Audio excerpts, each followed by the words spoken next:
Silva, chega pra cá, menina, cadê você? Uma salva de palmas aí, gente! Aê!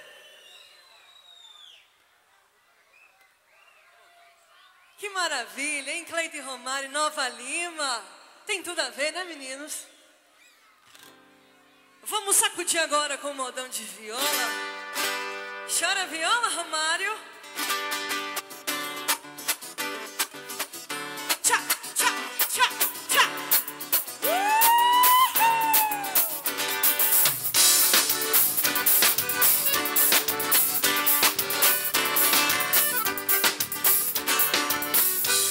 Quem tem mulher que namora, quem tem burro embarcador. Quem tem a roça no mato, me chama, que jeito eu dou. Eu tiro a roça do mato, sua lavoura melhora.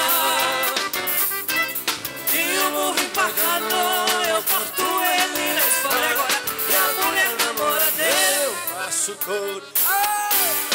Que é isso, Nova Lima?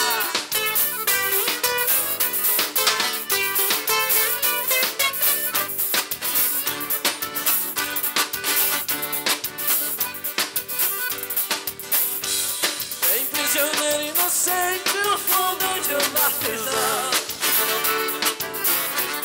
Tem muita sogra encrenqueira e tem violeiro e mulher. Dos prisioneiros inocentes eu arranjo advogado. E a sogra encrenqueira eu continuo sobrado.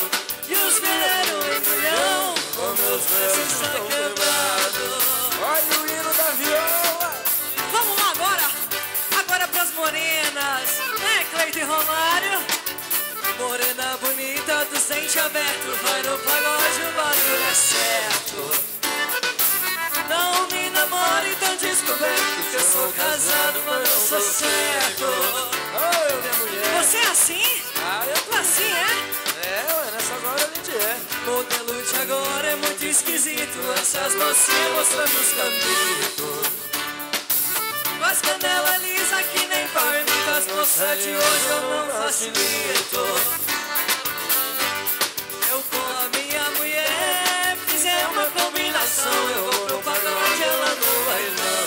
O combinado é assim, ó, gente. Sábado passado eu fui, ela ficou, sábado que vem ela fica, eu vou. Mas não pode, né? Agora as mulheres estão no comando. Agora é assim, ó. Sábado passado eu fui, ele ficou. Sábado que vem ele fica. A Fernandinha que vai.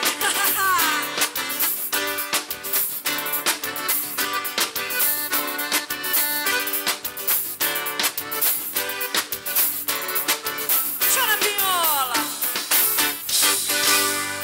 Muito obrigado, Nova Lima. Obrigado, meus amigos. Eu sou Fernanda Silva.